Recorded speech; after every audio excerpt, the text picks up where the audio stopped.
Bienvenidos, bienvenidas a esta nueva clase del módulo 2 de Neurofisiología del Dolor, en la que vamos a seguir avanzando en ese proceso, ¿no? Como sistema complejo que tiene nuestro cuerpo para avisarnos. Vamos a seguir avanzando, ¿no? En entender el por qué me duele, o mi dolor es persistente, o mi dolor es agudo, o mi dolor es crónico, ¿no?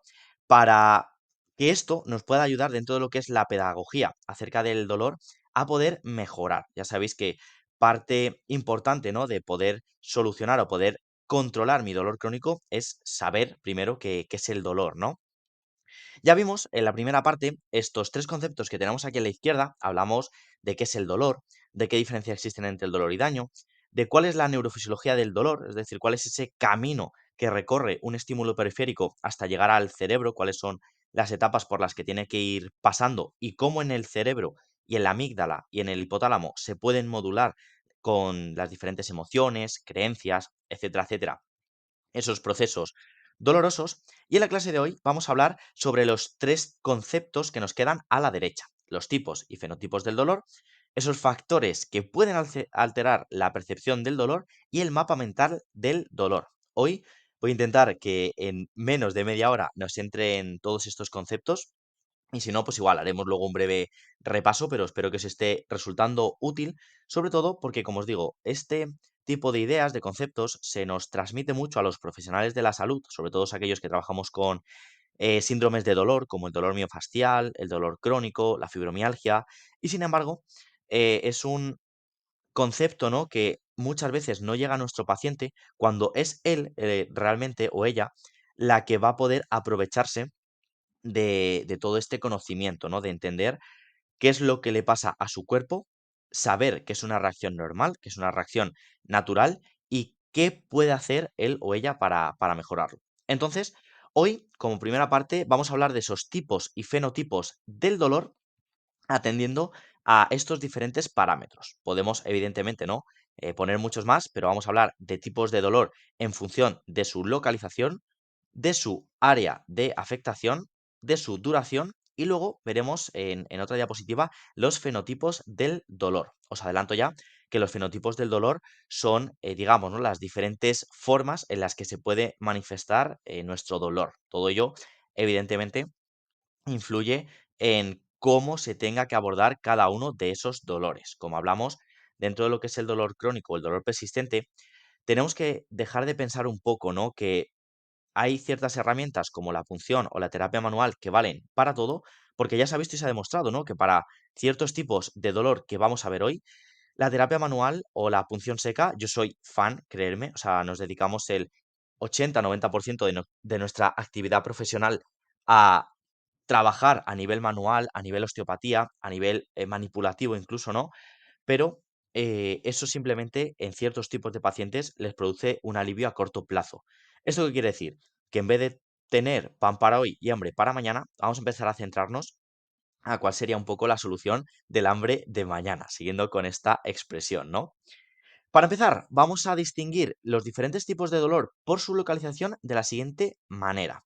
En función de la estructura a la que me pueda afectar ese estímulo, podemos hablar de muchos tipos de dolor. Podemos hablar de dolor muscular, de dolor articular, de dolor óseo, de dolor visceral. Podemos hablar también de dolor nervioso, ¿no? Si tenemos algún tipo de afectación a nivel de la médula, del ganglio dorsal de la raíz. Todos estos tipos de dolores van a tener características diferentes. De hecho, cuando nosotros hacemos una valoración, es muy curioso porque os preguntamos: ¿cómo te duele? Y los pacientes suelen decir: no sé, a mí me duele. No me he parado nunca a pensar en cómo me duele. Pues bien, normalmente los dolores musculoesqueléticos, los que afecten a músculos, tendones, ligamentos, huesos, si me apuráis un poquito, aunque hueso es verdad que transmite generalmente menos dolor, salvo que lleguemos a esa fractura, suelen ser de características punzantes, suelen ser dolores más tipo pinchazo, tipo incluso pequeño ardor, escozor. Por otro lado, hay otros tipos de dolores que son completamente diferentes, como los dolores viscerales. Esto ya sí que suelen ser, quitando a lo mejor un dolor de estómago, que también sea un dolor punzante, pero ese dolor, por ejemplo, cuando lo tenemos por ejemplo, ¿no? Vamos a distinguir varias ideas, ¿no? Un dolor musculoesquelético generalmente va asociado a causas mecánicas. Yo tengo un dolor en el hombro porque está haciendo press banca con cargas elevadas y ahora cada vez que hago una flexión me duele. Vale, eso tiene unas características mecánicas. Si no hago la flexión, no me duele. Es decir, si yo no activo ese músculo, el dolor no aparece. ¿Qué suele ocurrir, por ejemplo, con un dolor visceral, con un dolor de estómago? Que yo, aunque esté tumbado en la cama, me puede aparecer ese dolor y evidentemente pues suele ir asociado a la tripa suelta, a presencia de vómitos, etcétera, etcétera. Entonces son dolores diferentes. También muchas veces podemos hablar de un dolor seco, un hematoma, un golpe. Cuando tú lo presionas, dices, uff, esto no me produce sensación de pinchazo, esto me produce como una sensación de ardor en la zona. O, por ejemplo, una cicatriz o un corte, ¿no? Esos serían otros tipos de dolor. Incluso ese dolor seco en el que muchos pacientes dicen, no sé, me duele como profundo, pero no llego a identificar, es como un dolor sordo, ¿no? Pues eso a nosotros nos ayuda a poder identificar un poco cuál puede ser la estructura, ¿no? Que pueda estar afectada. Por otro lado, hablando de las áreas de dolor, podemos distinguir entre dolores locales y dolores referidos. Aquí lo veréis un poquito más adelante porque hemos hablado de ciertas patologías que cursan con dolor referido, pero para poder distinguirlos, fácil y sencillo. El dolor local es aquel que se va a ubicar en un área determinada. Por ejemplo, me duele la lumbar entre la cresta ilíaca y mi duodécima costilla. Y ya está. El dolor no se escapa de ahí. Yo tengo lo puedo señalar incluso, ¿no? A punta de dedo y decir: "A mí me duele aquí, en la lumbar, en la cadera, en la rodilla, en el hombro". Lo puedo señalar con la punta del dedo, ¿no? Por otro lado, los dolores referidos, van a ser aquellos que generan un área de dolor. Esto es muy frecuente y, como os digo, lo hablaremos en uno de los próximos módulos, pero, por ejemplo, en las cefaleas tensionales, cuando vosotros como pacientes nos decís: me duele el cuello, yo siento que me duele como a la altura del hombro, pero se me sube a la cabeza. ¿Esto, Dani, es normal o no es normal? Es perfectamente normal. Esos dolores referidos, al final, cogen, ¿no? Una misma metámera de, o bien sea una zona muscular, o bien sea una zona nerviosa, cogen un poco esa misma estructura y van a generar esos dolores referidos. Incluso ciertos procesos viscerales, como tenéis aquí en la imagen de la derecha, van a poder producir esos dolores referidos. Un ejemplo claro, ¿no? Cuando un paciente tiene una pulmonía o una neumonía y me dice, siento que cuando cojo aire fuerte noto un pinchazo en el cuello. Vale, es perfectamente normal tener en cuenta que como seres vivos somos un único envase. Es decir, por mucho que en la medicina occidental nos guste dividir al cuerpo por tramos, hombro, codo, mano, muñeca, al final todo tiene relación. O sea, es muy raro que si yo tengo un dolor o daño en la muñeca, mi codo o mi hombro no terminen compensando, porque el cuerpo al final lo que va a buscar es la función, va a querer ejecutar el movimiento. Oye, que no eres capaz de empujar porque te duele la muñeca, no te preocupes, que ya empujaré un poquito más con el codo. Esto en el gimnasio, cuando hablamos de las famosas malas técnicas, y aquí abro comillas, suele ser porque me decís, ¿no? Joder, Dani, es que yo noto que cuando hago pecho me duele el hombro. Seguramente, si tienes cierta falta de masa muscular en el pecho o tu técnica no es la más correcta del mundo, vas a compensar con el hombro. Esto tampoco quiere decir que sea malo, porque tú al final el gesto lo vas a saber completar. Pero claro, si a lo mejor mi hombro es capaz de llegar a 20-30 kilos de carga y estoy levantando 40-50, se va a irritar, lo voy a lesionar. Esto podríamos hablar largo y tendido más en otra clase, pero hoy como concepto, dolor local lo puedo señalar a punta de dedo. Dolor referido es ese dolor que me abre una zona en la cual mi dolor se puede expandir. Otro ejemplo, por ejemplo, sencillo de ver, valga ahí un poco la redundancia, son esos dolores lumbares que bajan hacia la cadera o hacia la rodilla. Por ejemplo, aquí el síndrome del piramidal o la falsa ciática podría ser también bastante clarificador. En cuanto a la duración, podemos hablar de dos tipos principales de dolores agudos y dolores crónicos. ¿En qué se diferencian? Primero, por su tiempo de duración, los dolores agudos van a ser aquellos que tengan menos de 6 meses de evolución. Oye, Dani, mira, que el otro día estuve con mi hijo y tal, resulta que me di un golpe en la rodilla y llevo 2 semanas y me sigue doliendo. Perfecto, estamos ante un proceso agudo, que, bueno, una vez que pasa, ¿no?, esa fase inflamatoria, podríamos hablar de subagudo hasta los 6 meses, pero por norma general, proceso agudo menos de 6 meses. ¿Qué pasa durante esos 6 meses? Que mi cuerpo va a poner en marcha todos los mecanismos antiinflamatorios, analgésicos, va a abrir, ¿no?, esa cascada antiinflamatoria y yo seguramente, pues sigo con el ejemplo que os venía diciendo, ¿no? Si yo tengo una caída o tengo un golpe o tengo una fisura o una fractura, durante esos 6 meses mi cuerpo va a estar trabajando para llevar sangre a la zona, cicatrizar el hueso, que ese hueso consolide, empezar otra vez a muscular, porque seguramente tenga un proceso de inmovilización durante un tiempo. Siempre que estemos dentro de esos 6 meses, vamos a tener en cuenta todos estos procesos antiinflamatorios.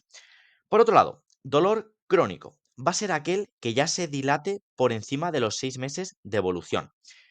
En este punto, también es clave, es fundamental, que es donde van a entrar en juego todos los factores biopsicosociales. Imaginaros, ¿no? Si yo me expongo a una lesión, vamos a hablar moderadamente grave, ¿no? Vamos a hablar de una rotura, por ejemplo, del cruzado. ¿Qué va a pasar? Que durante esos 6 meses, seguramente no pueda utilizar mi rodilla. Y ahí es donde durante 6 meses me voy a estar machacando con el miedo, por ejemplo, de, ¿y si vuelvo a hacer deporte, vuelvo a hacer fútbol o vuelvo a hacer pádel y se me vuelve a romper? ¿Qué pasa si la operación no me queda del todo bien? ¿Qué pasa si ahora en vez de la rodilla derecha, se me rompe la rodilla izquierda? ¿Qué pasa si ya no vuelvo a correr como corría antes? Todos esos procesos que al final sabemos que van a producir una modulación en nuestro cerebro, me estoy machacando durante 6 meses, es posible que una vez que pasen los 6 meses, mi dolor persista. Y aquí empezaríamos a hablar de esos dolores crónicos. Otro ejemplo podrían ser con las hernias, cuando tenemos pacientes que les hacemos una valoración, ¿no? Y les decimos, oye, tal, ¿puedes hacer actividad física, deporte? No, no puedo. ¿Y eso por qué? No, porque tengo una hernia. Ostras, ¿hace cuánto que te dijeron que tienes una hernia? No, hombre, me lo dijeron hace 5 años. Chicos, durante 5 años el cuerpo cambia lo suficiente para que esa hernia haya podido evolucionar. ¿Qué pasa? Que lo que se queda fijado en la mente de nuestro paciente son todos esos procesos asociados a la hernia. No es que si tienes una hernia te puedes quedar paralítico, no es que si tienes una hernia no vas a poder cargar pesos, no es que si tienes una hernia es porque ya estás mayor.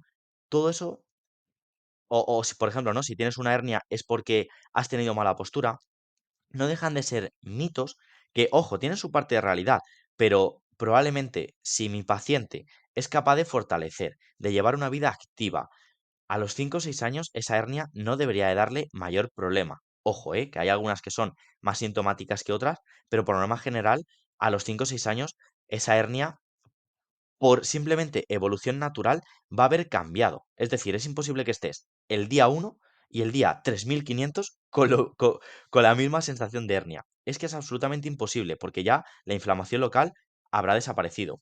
La irritación local habrá desaparecido. Incluso, ¿no?, el dolor local habrá desaparecido. Ya nos quedarán un poco como esos resquicios de la lesión. Entonces es importante que cuando hablemos del tipo de dolor agudo, pondremos en marcha unos mecanismos que van a ir más enfocados a trabajar esa inflamación, trabajar esa lesión local, trabajar esos procesos que el cuerpo desencadena. Y cuando hablemos de dolor crónico o dolor persistente, vamos a hablar sobre todo de esos factores que van a hacer que la lesión se perpetúe a lo largo del tiempo. Y aquí, como digo, va a jugar un papel fundamental todo nuestro entorno, nuestras creencias, nuestra fragilidad, nuestro miedo. Por último, vamos a, en este bloque, hablar de los fenotipos del dolor. Vuelvo a recordaros que los fenotipos son aquellas formas que va a tener el dolor de manifestarse. En este sentido, vamos a poder hablar de tres grandes bloques: el dolor nociceptivo, el dolor neuropático y el dolor neuroplástico. Yo sé que esto a la gran mayoría os podrá sonar un poquito a chino, pero vamos a empezar por darles forma a estas ideas. Por un lado, el dolor nociceptivo es aquel que resulta como respuesta a un daño real o potencial de los tejidos. Actúa como respuesta defensiva del cuerpo. Hablábamos, ¿no?, de que el dolor es esa señal de alarma que nos va hacer entender que hay algo en nuestro cuerpo que está mal. Pues el dolor nociceptivo es la señal de alarma que se activa cuando hay un daño manifiesto. Es decir, yo tengo un golpe, tengo una caída, tengo un tirón o tengo una contractura, voy a tener un dolor nociceptivo. A partir de aquí, por ejemplo, funcionan muy bien dentro de lo que es la fisioterapia las herramientas a corto plazo. Esa terapia manual, la punción seca, porque una vez que yo soy capaz de reducir el estímulo que produce o que perpetúa ese dolor, mi dolor remite considerablemente. Ahora, esto no son todos los tipos de dolor. Podemos tener también un dolor neuropático, que el dolor neuropático es aquel que cursa con una alteración del sistema nervioso central o periférico. En este caso, se he querido poner una hernia, pero, por ejemplo, se podría entender también con la fibromialgia. Cuando yo he tenido o he sufrido por un tipo de dolor, sabemos que mi sistema nervioso se va a quedar, ¿no?, con esa señal de alerta y cada vez que sufra un estímulo parecido, mi cuerpo ya va a estar en guardia para ese dolor. Por ejemplo, dentro de ese dolor neuropático, para empezar, el dolor neuropático generalmente es mucho más desagradable. Si yo tengo una hernia, si yo tengo, eh, por ejemplo, ¿no? Una hernia de disco, esto quien haya pasado por ella lo habrá sufrido perfectamente, hay 48 horas en las que prácticamente no me puedo ni mover. Es un dolor irradiado, es un dolor que puedo señalar a punta de dedo, con sensación de descarga eléctrica, es un dolor súper desagradable.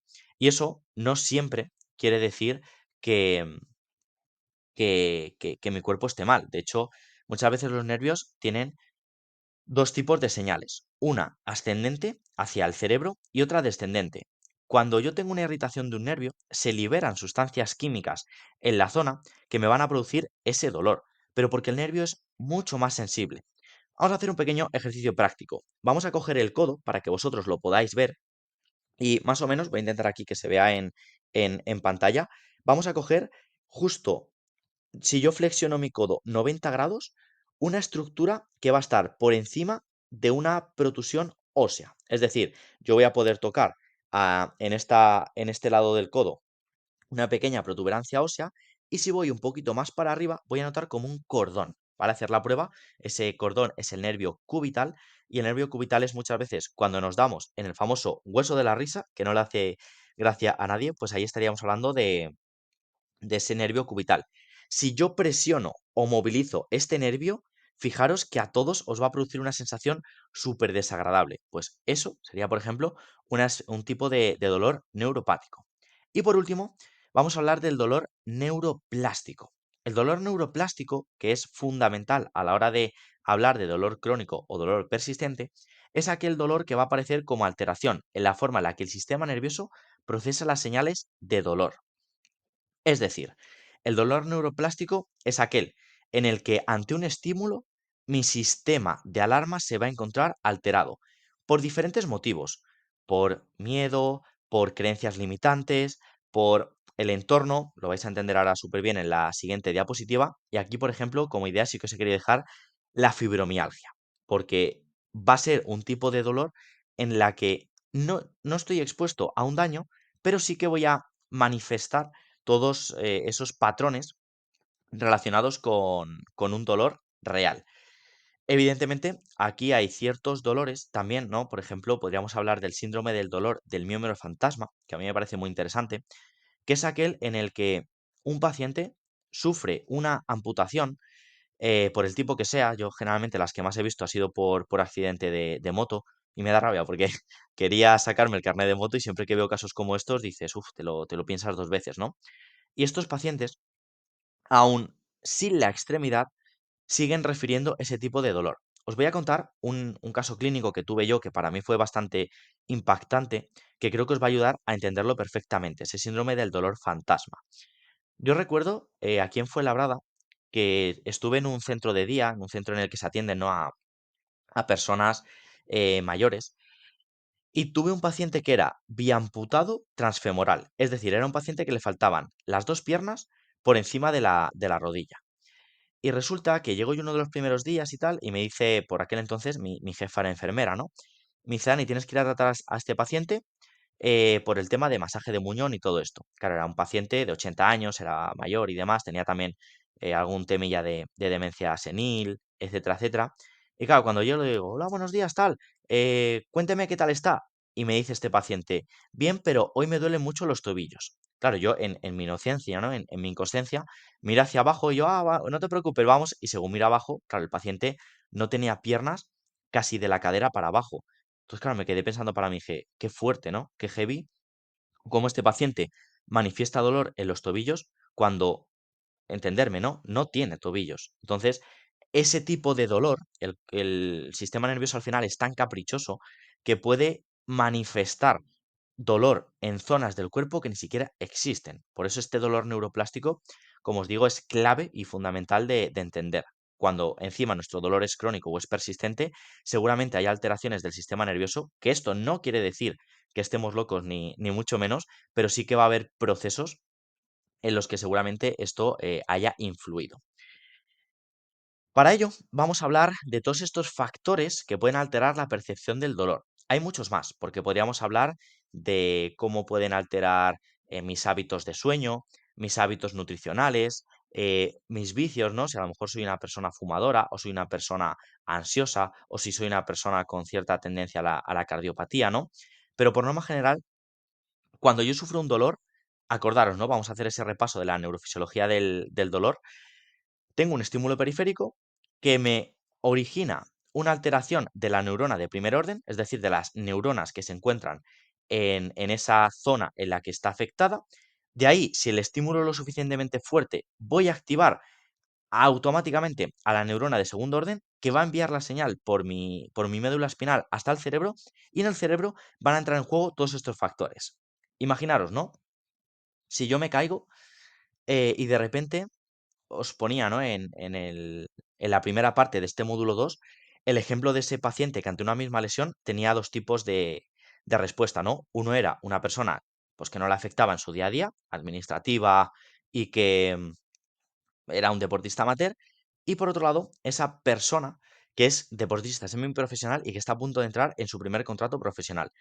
Vale, pues si ante una lesión yo tengo el miedo de ¿y qué me va a pasar? Tengo esa incertidumbre de ostras, me he torcido el tobillo, he tenido un esguince grado 2. ¿Me voy a recuperar? ¿Cuánto voy a tardar en recuperarme? ¿Me voy a recuperar definitivamente? ¿Se me va a quedar un tobillo inestable? Pues todos esos miedos afectan a la recuperación del paciente. Y, por ejemplo, ayer, ¿no? Estaba con una paciente que le digo, no te lo vas a creer, pero parte fundamental de mi trabajo es que tú te creas que te vas a recuperar, porque evidentemente no hay daños estructurales que tienen un proceso de evolutivo, pero cuando el paciente no cree que pueda mejorar, ahí, ostras, vamos a enfrentarnos a un problema serio. Por otro lado, la fragilidad. Cuando yo he sufrido una lesión, muchos pacientes tienden a pensar que están hechos como de cristal. Em, lo veremos, ¿no? También en el módulo 8, en uno de los casos clínicos, pero pensar, chicos, a ver, evidentemente no estamos hechos de hierro, de acero, pero tampoco somos de cristal. Al final, nuestro cuerpo, afortunadamente, tiene la capacidad de responder a muchas veces las lesiones y a poder recuperarnos. O sea, que es algo clave y fundamental. Y cuando nos lesionamos, no es porque estemos mal hechos. O, por ejemplo, cuando tenemos una hernia de protusión, no es porque hayamos hecho las cosas mal. Hay veces que simplemente pues tenemos ese problema estructural, nos genera un daño, nos genera un dolor y ya está. Pero nos podemos recuperar ante esa lesión. Abajo también os traigo, ¿no? Ciertas creencias limitantes y las influencias sobre las actividades de la vida diaria, ¿vale? Las AVDs son las actividades de la vida diaria, y esto lo vais a entender súper bien. ¿Qué creencias limitantes puede tener mi paciente? Imaginaros, os voy a poner, como siempre, casos reales que tengo, ¿no? Mirar, tengo un paciente, bueno, una serie de pacientes que en la misma casa todos tienen algún tipo de lesión muscular. Y es curioso porque cuando yo les voy a atender, les voy a tratar, a lo mejor les empieza a tratar el cuello y a lo mejor está la madre o el padre, ¿no? Que les empieza, es que esto te duele porque no te cuidas, porque no haces ejercicio, porque tienes malas posturas. Ese machaque constante del padre y de la madre, de hecho yo se lo digo, no intentéis justificar o romper, ¿no? O machacar esa, esas creencias porque va a ser peor. O sea, si imaginaros, a mí me duele el cuello y tengo detrás a una persona dentro de mi entorno social o familiar. Esto pasa mucho con las madres y con los padres, ¿no? Cuando dicen, no hagas eso que te vas a hacer daño, no cojas peso que te va a salir una hernia, no te tires por ahí que te puedes caer y te puedes romper un diente. Todo eso va a influir a que cuando yo me rompa el diente por caerme, mi cerebro va a continuamente machacarse. Si es que ya me lo habían dicho, si es que tal, y esto genera un círculo de estrés y ansiedad que va a perpetuar mi lesión. Por eso es muy importante y como os decía, es algo que influye mucho. Por ejemplo, dentro de las creencias limitantes, también tenemos pacientes que nos remiten y nos refieren, ¿no? Cuando nos dicen, ah, hijo, yo es que estoy mal de los huesos porque me viene de familia. Mi abuela estaba muy mal de los huesos y por ende yo también. Esto, o sea, cuando estamos en un entorno, vamos a decirlo así, ¿no? Pero en un entorno tóxico de cara a las lesiones, cuando tú continuamente vives en la lesión, y esto también, tengo otra paciente, ¿no? Que el otro día me dice, joder, Dani, no sé qué hacer. He ido al médico y me han sacado que tengo artrosis, y que tengo colon irritable, y que tengo contracturas, y que tengo el menisco mal, y que tengo cervicalgias, y que tengo lumbalgias. ¿Qué puedo hacer? Ostras, pues ese paciente pensaros, ¿no? La cantidad de fragilidad que le va a generar el, claro, ¿qué haces con este paciente? Si es que le duele todo. Cuando digo yo, cuando tienes un paciente con la totalgia, pues lo primero que le digo es, no te preocupes. Cada una de las lesiones o patologías va a tener un proceso de abordaje. Al final, la artrosis de rodilla la vamos a tener que tratar de una manera, la cervicalgia la vamos a tener que tratar de otra, el colon irritable seguramente lo tengas que tratar con un endocrino o con un pues médico especializado, ¿no? en el estómago, pero también es importante decirle a mi paciente, y vamos a empezar a eh, hacer ese ejercicio, esa actividad física, para que tú puedas eh, mejorar en tu calidad de vida. Y por último, también hablaros, bueno, de las influencias en la actividad de la vida diaria, como os decía. Este ejemplo está muy bien reflejado, ¿no? En el caso clínico que os ponía en el primer módulo, o sea, la primera parte del módulo, perdón, cuando si yo tengo un esguince de tobillo y trabajo en un almacén de logística cargando peso, no me va a afectar igual que si yo teletrabajo en mi casa haciendo llamadas, por ejemplo, ¿no? Pues todo esto es súper, súper importante. Y luego la kinesofobia también, introducirosla como concepto, que es ese miedo al movimiento. No hagas esto porque te vas a hacer daño. No cojas peso porque te va a salir una hernia. Chicos, hay que movernos. O sea, pensar que todo nuestro sistema musculoesquelético está diseñado para el movimiento. O sea, no tiene ningún sentido el decir, no hagas esto porque te vas a romper. Es que si no lo haces, te vas a atrofiar. Y si te vas a atrofiar, también te va a aparecer ese dolor. Entonces, todos estos factores son súper importantes y para la clase de hoy, evidentemente, nos va a tocar también hacer un pequeño repaso, pero quería dejaros esta idea como concepto, que es el no pain, no gain. Es decir, siguiendo, ¿no? con esas frases de los americanos, conoce tu dolor para poder mejorar, ¿vale? El no pain, no gain, si alguien conoce, ¿no? Es el no pain, no gain en el que los americanos dicen que sin dolor no hay victoria. Pues aquí es, conoce tu dolor para conseguir o conocer esa victoria. Esto, chicos, de verdad espero que os pueda ayudar a empoderar, a cambiar muchas veces también esos clips y esos procesos que están en nuestra, o sea, en nuestra cabeza, entenderme, no como patología, no como lesión, ¿no? Sino como respuesta que yo le puedo dar a mi cuerpo para decirle, oye, campeón, campeona, que si tú empiezas a poner en marcha todo este tipo de ideas, de concepto, si tú empiezas a combatir esa fragilidad, si tú empiezas a combatir esos miedos, si tú empiezas a romper esas creencias limitantes, vamos a tener una mejora significativa también en nuestro dolor crónico. Esto, como siempre, os recuerdo, no tiene la misma influencia en el dolor agudo, porque ahí evidentemente no entran en cuenta muchos más factores antiinflamatorios, estructurales, etcétera, etcétera, pero desde luego, si os tuvierais que quedar con una conclusión del día de hoy, sería la de no pain, no gain, conoce tu dolor para poder mejorarlo. Y por mi parte, nada más. Nos vemos en una segunda parte de este módulo hablando del repaso, hablando también de cómo influye el sistema nervioso y de ese mapa mental del dolor. Así que por mi parte, nada más. Me despido y nos vemos en breves en este repaso de la clase 2 del módulo 2.